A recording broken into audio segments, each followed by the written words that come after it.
All right, Daniel Meyer here with US Lending. I've got Frankie Mannion of Coldwell Banker CNC Properties with me. We will be doing an interview and talking real estate. So, the first question I want to start with is how'd you come up with the name, Your Knockout Realtor? So I've been in MMA for a number of years now. My husband actually owns a gym. I coach women's MMA in it, and we'll be putting on MMA fights for Shasta County and expanding from there. So that's where the knockout comes from. That's awesome. Let's say in a perfect situation, I were to get a borrower, a buyer on your case, down payment assistance, sellers covering closing costs. So on that side of things, they've got no out-of-pocket expenses at the close of escrow. So in the buyer's ears, just zero money. Right. Okay. So what other costs are they maybe missing or hidden costs they might not be aware of? So zero money is not a thing. There's always going to be out-of-pocket costs. There's three main ones that are pretty much every residential property is going to have these three. Pest inspections, the least expensive. It's about $150 here where we're at. That test for termites, rodents, wood decay, any possible causes of future wood decay, all that stuff. The home inspection's more pricey. That could be $350 on up, depending on if you have shops or ADUs, mother-in-law units, pools, chimneys. It can add up. But that tests everything. That they go on your roof, they go under your house, they look in the walls, they look at things that you didn't know your house had, and that is the full report of your home and what's going on with it. And then the third one is the most expensive. It's the appraisal. So appraisals, depending on where the house is at and the appraiser that you get and the lending company you go with, they can be anywhere from $600. I've seen them upward to $1,400. So that can get very pricey. Those three are out of pocket. You don't get your money back like you would your EMD. Those are just out-of-pocket costs, cash day of. Now, if your house has special stuff on it, like a well or a septic, those have separate inspections as well. So it can add up depending on your property, and your realtor should always guide you through this and give you a heads up, because there's no such thing as getting something for free. No free lunch, that's Yeah. for sure. Okay, well, there's a lot of jargon in our industry. I heard you say EMD. What's an EMD? So it's an earnest money deposit. Typically, it's 1% down. It's a good faith deposit saying, hey, I'm going to put a little skin in the game for you. If something goes wrong in the house, we'll risk losing this money if we break contract. Now, I've never seen it in my career where they actually lose that money. Pretty much 90% of the time, the buyer will get it back. Just make sure you stay in contract, and that's what your realtor is there to do for you. Gotcha. Okay. So a lot of people, you hear agents say, hey, interview more than one agent. Do you agree with that statement? 100%. Agent, you don't realize how intimate a relationship you're going to have with your realtor. They're going to know stuff that your sister doesn't know about, that your mom doesn't know about. So it's going to be very intimate. You want to make sure that you like and trust this person. So there's two sides that you want to look at. You want to look at the professionalism, but then you want to look at, can you get along with this person? Is this going to be your drinking buddy? Are you going to invite them to barbecues? Because you're going to build that relationship, and any good realtor is going to nurture that relationship. So you're stuck with that person. Make sure you like them. Okay, that's good advice. So you get to the interview. You're about to interview an agent. What are a few questions that every buyer should absolutely ask an agent? On the buyer side, okay. You want to ask if this is your full-time job. Majority, I want to say like 80% of realtors, it's a part-time thing for them. This is not an easy business to get going in. There's a lot of self-reliance, but you want to make sure that you're with somebody who does this as their full-time job. This is what they do. This is how they eat. This is what they think about when they go to bed. Because just about every deal is different. I mean, you get some bizarre off-the-wall stuff that you're going to have to handwrite contracts about, and you want to make sure that your realtor has the knowledge to be able to negotiate and maneuver those fields. And you want to get those special programs that only realtors who do this on a daily basis really know about, because that's what we're involved in. So you want to make sure that they're a full-time realtor. You also want to ask them personal questions. Like I said, you're going to be with this person a long time. Make sure you vibe with them. Make sure you like them. Also, ask them to explain the process from A to Z. If they can't explain it in a way that you can understand, then they probably don't understand it.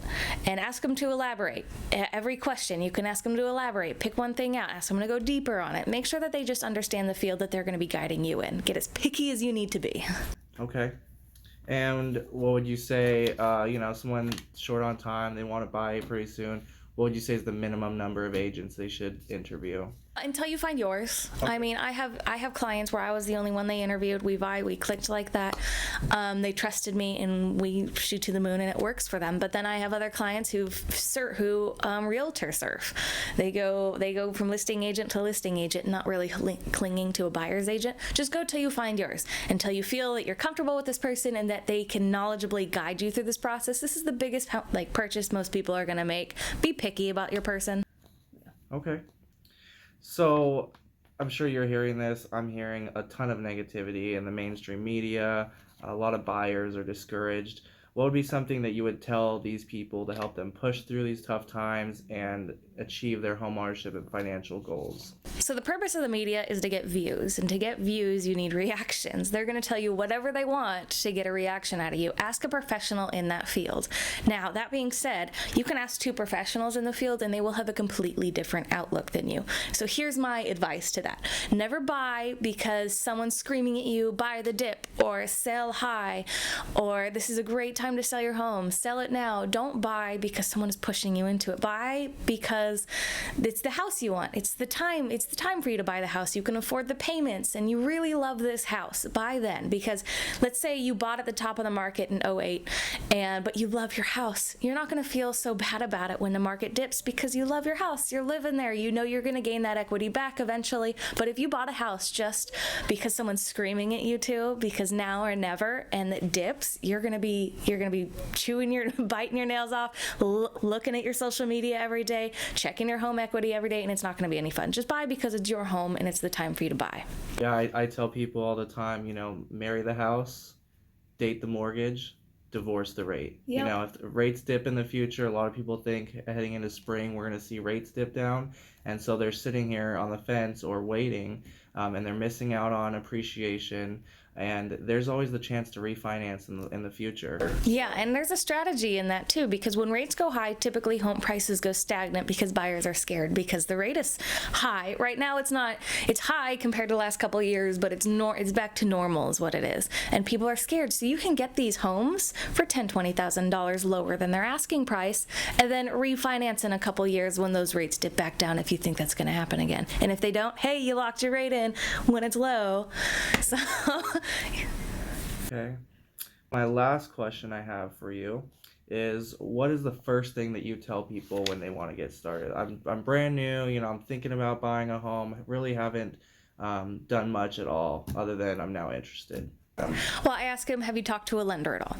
Typically 9 times out of 10 that's no, and then they will start giving me all of their financial information. Immediately. I stop them and I say, okay, I give them a list of my preferred lenders and I tell them what I like about each one because everybody's different. I have someone for VA, I have someone who needs special programs, I have someone for first-time home buyers. I go by personalities as well. So if I see you're really bubbly, I have someone I'm going to refer you to there. We have a lot of people in this industry that are genuinely very, very good at their job, so I can direct people in different ways. And just like a lender, as a realtor, you're going to be with this person for a while, so you want to make sure you click with them. So when they talk to me, I direct them towards a lender. You guys vet all of them, and you give me all of the information that I need. And then from there, I get their housing information, what they're looking for. I align their expectations, and then I just start showing them listings. I ask them to be as picky as possible with me, too, on the listings, because I want to get to know their personality and what they really do and really don't like about a house. It's so much easier to work with someone who is very opinionated than someone who doesn't talk at all. So spew out all that information on me. We'll guide you in the right direction. But I definitely recommend, if you're starting the journey, find your realtor first, because we're your coordinator. We're going to handle everything for you. We're going to handle your inspections, your house cleaners, your lenders, your escrows, everything. It's like planning a wedding. Start with your wedding planner. Start with your realtor. All right. So if someone's interested in working with you, how can they reach out? You can find me on TikTok, Instagram, Facebook, my website. You can go to my company website. I'm your knockout realtor, Frankie Mannion. Google away. I am there. Well, thank you for being here today. I really appreciate the interview, and I hope you guys all got some value out of this, and have a great day.